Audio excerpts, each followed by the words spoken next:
والد سے دور رہے، اپنے بھائیوں سے دور رہے، جیل کاٹی، مگر یوسف علیہ السلام کو جب اللہ نے حکمرانی عطا کر دی، فتح عطا کر دی،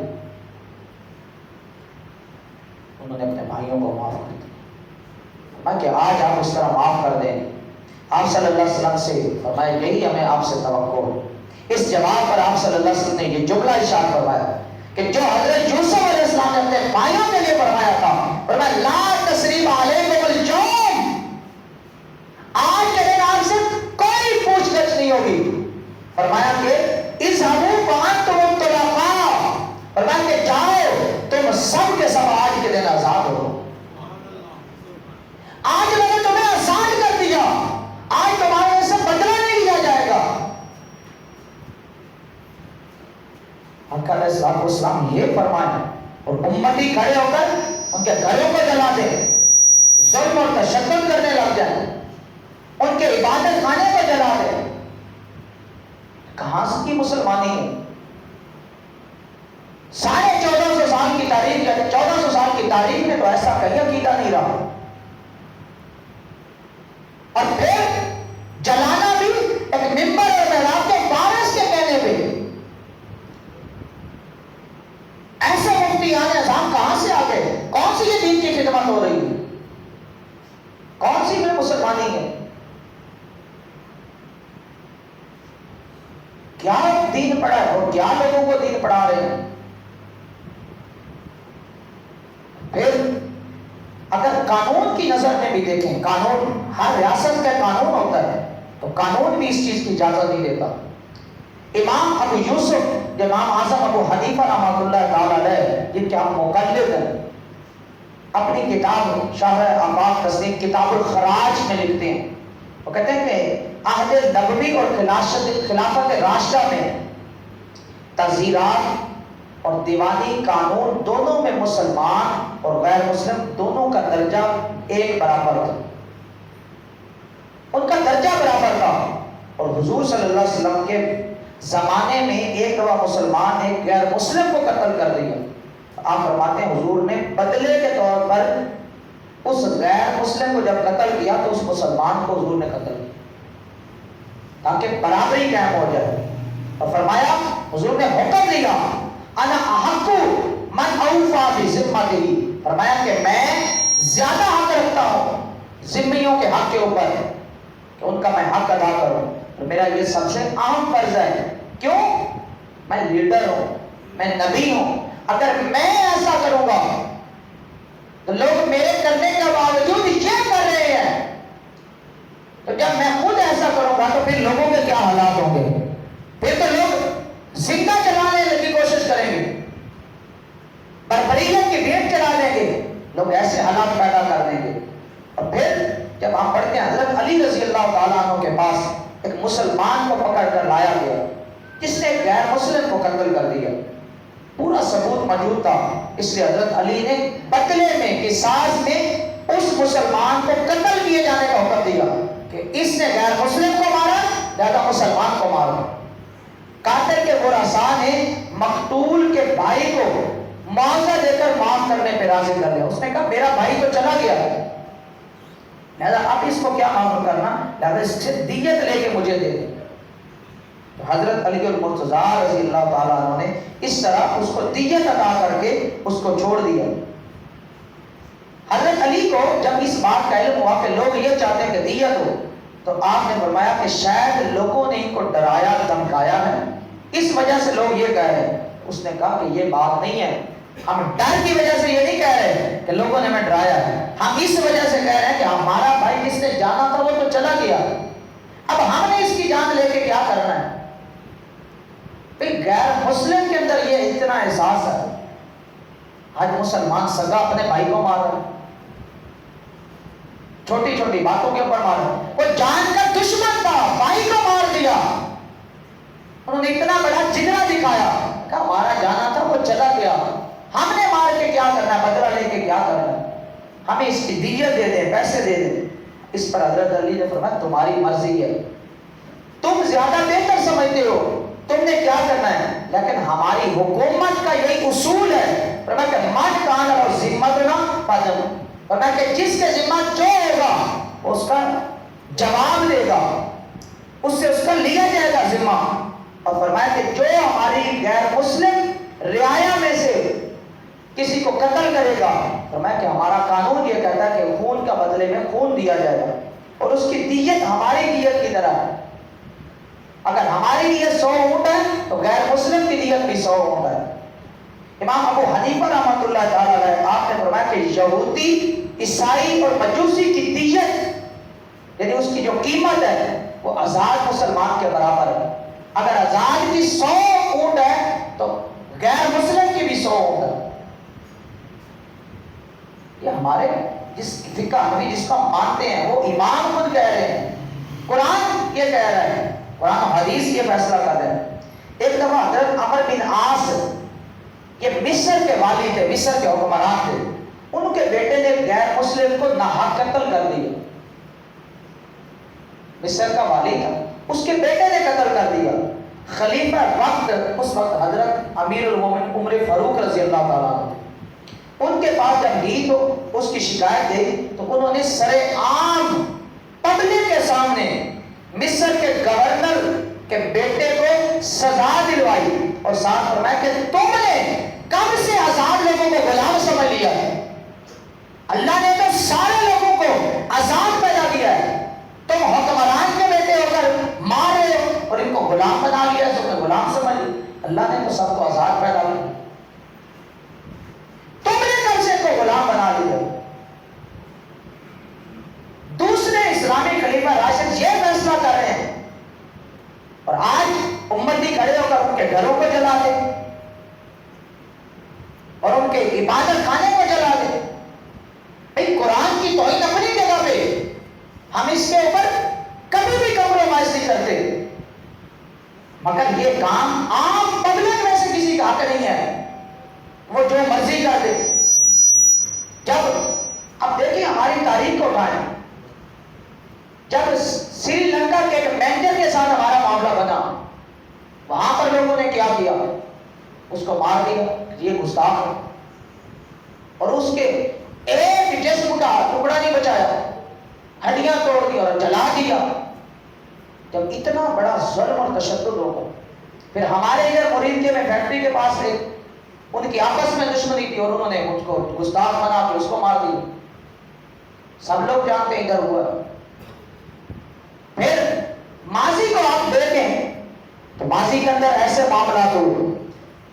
جب سلمان تحصیل کا واقعہ ہوا آسیہ ملونہ کے، تو وہاں پر ایک اسٹیٹمنٹ جاری کی گئی اور کہا گیا کہ بھائی یہ ریاست کا کام ہے، ریاست سزا دے گی. لوگوں نے تب فتوے لگائے اور گستاخ رسول کے فتوے لگا دیے ایسی سوچ دینے والوں پہ جنہوں نے کہا کہ ریاست سزا دے گی. آج وہی لوگ جو پہلے کہتے تھے کہ یہ غلط ہے، آج وہی کہہ رہے کہ نہیں بھائی ریاست سزا دے گی. اگر اسی وقت آج سے 10-15 سال پہلے اسی بات کو تسلیم کر لیا ہوتا اور ساتھ جوڑ کر سارے لوگ یہ فیصلہ کرتے، آج یہ نوبت ہی نہیں آنی.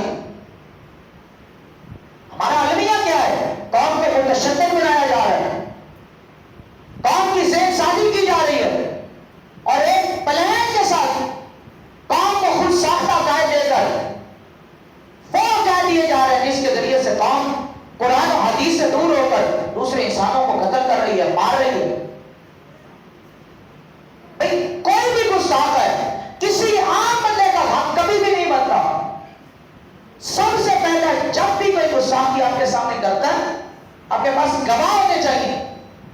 جب گواہ ہو تو پھر اپنے علاقے کا، چاہے وہ پورے ضلع کے اندر ایک ہی کیوں نہ ہو، سب سے بڑے مفتی کے پاس جا کر فتویٰ لینا چاہیے. ہر مسلح کے اوپر کھڑے ہونے والا وہ مفتی نہیں ہوتا اور نہ ہی یہ فتویٰ جاری کر سکتا ہے، ورنہ یہی حال ہوگا جو ہمارے جڑا والے علاقے میں ہوا. اور پھر جب یہ وہاں پہ واقعہ ہوا، اس دن رات 1 بجے تک پورے مرید کے جو ہمارے علماء اہل سنت جو تھے ان کو وقت پڑا ہوا تھا صبح کرنا کیا ہے. پھر فیصلہ کیا ہم لوگوں نے 10 بجے میٹنگ بلائی.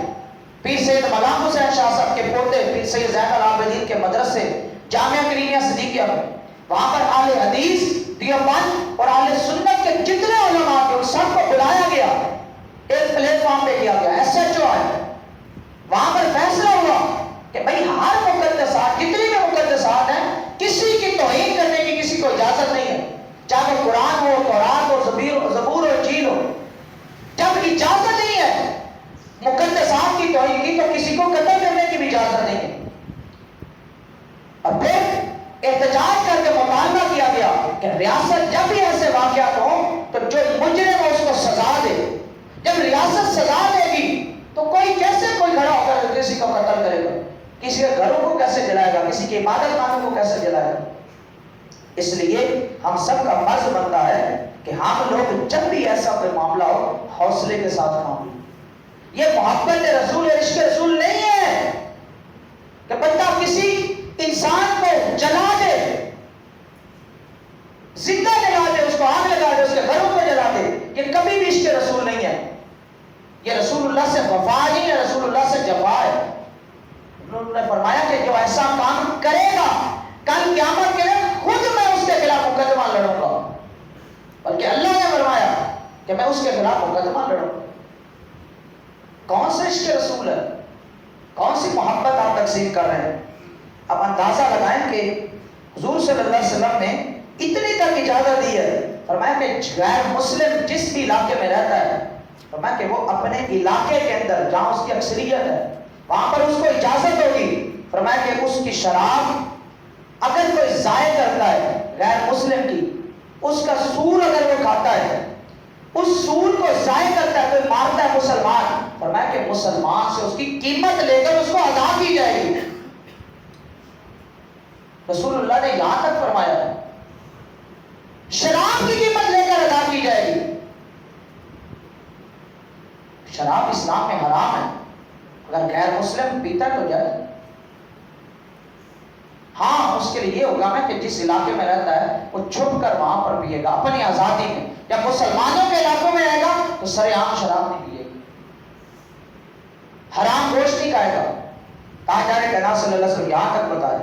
پھر آقا علیہ الصلوۃ والسلام نے فرمایا کہ غیر مسلم کو اذیت سے روکنا اسی طرح واجب ہے جیسے کسی مسلمان کو اذیت دینے سے روکنا ہم پر واجب ہے۔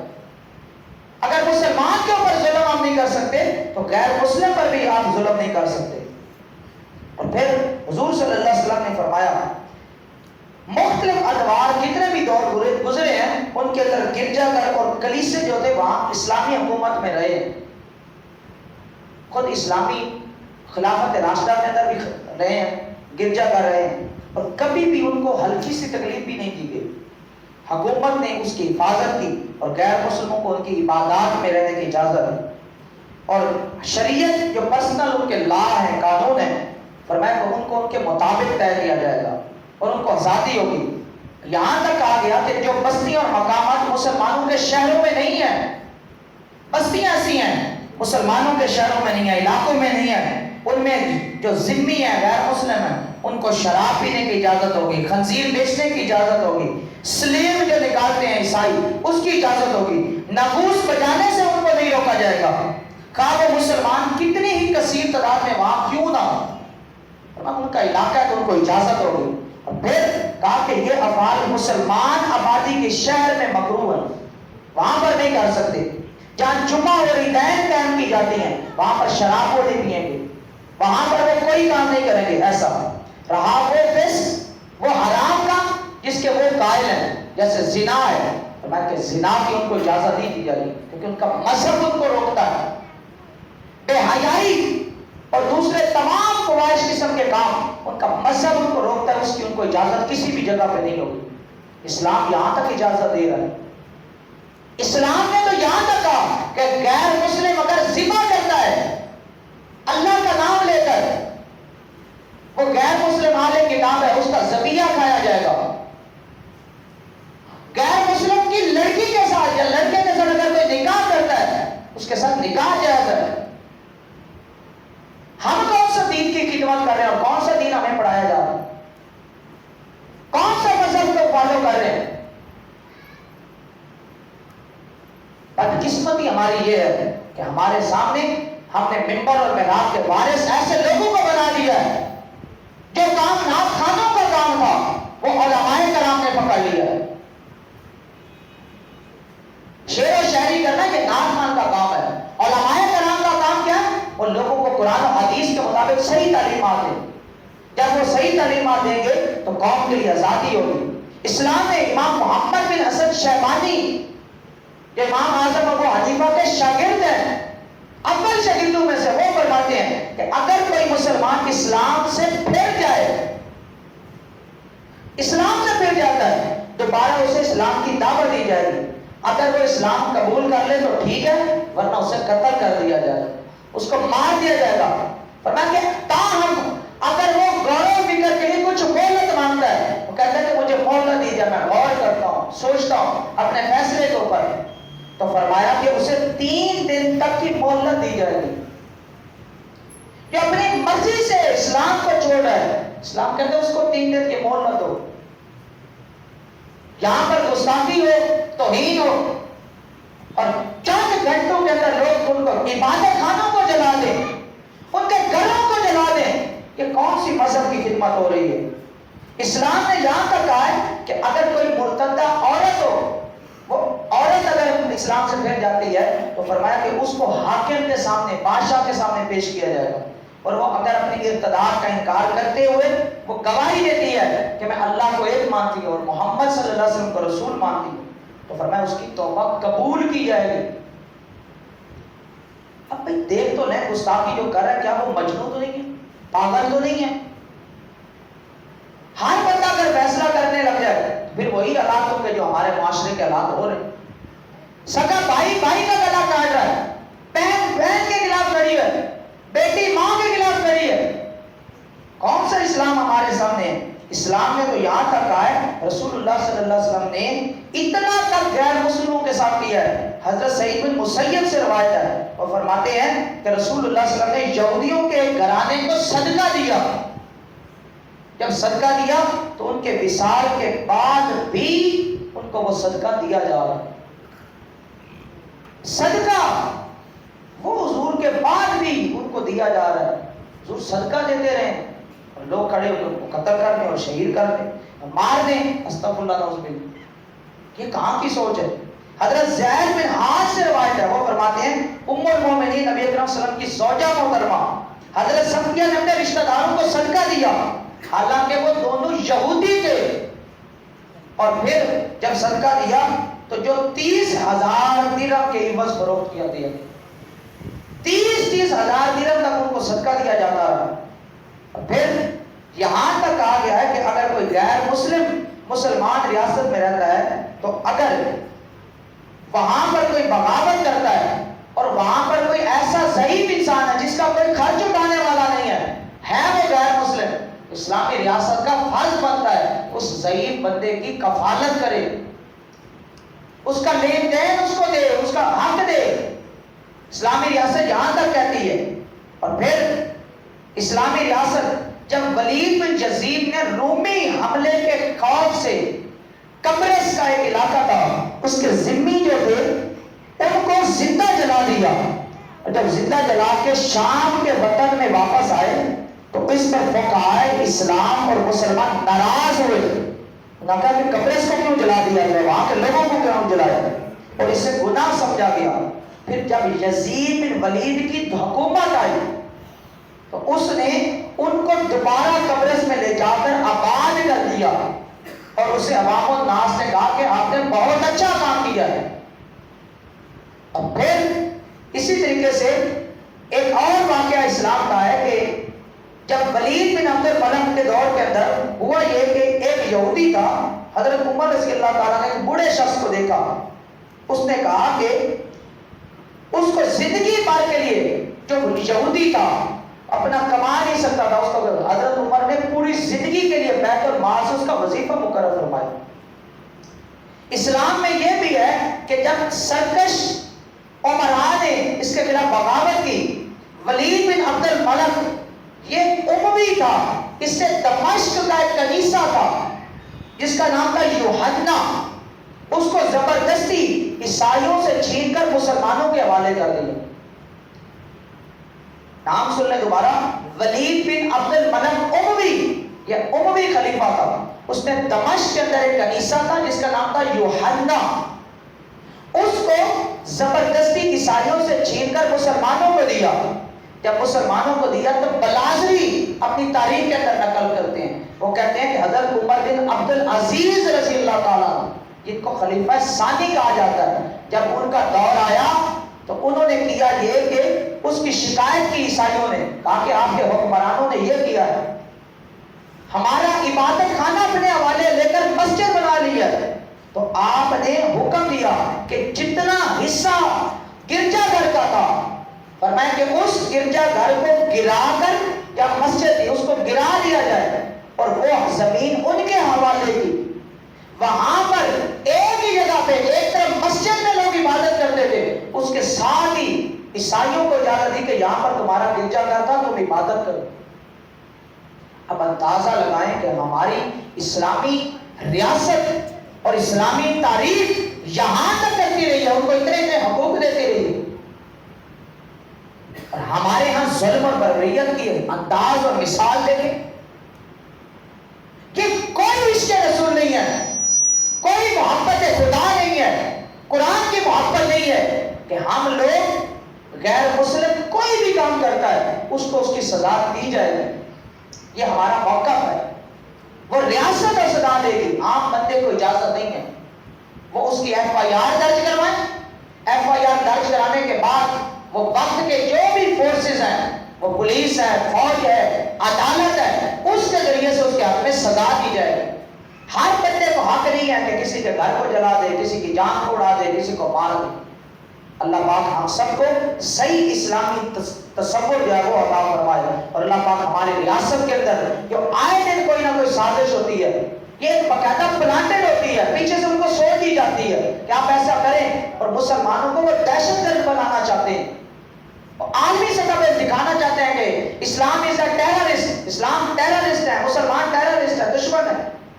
تو ہم نے دشمن کو موقع نہیں دینا، ہم نے کیا کرنا ہے، دشمن کے منہ امن سے بند کرنے ہیں اور فورسز کے ذریعے سزا دینے ہیں. اللہ پاک ہم سب کے اس ملک کو ہمیشہ شاد و آباد رکھے. آمین. وآخر دعوانا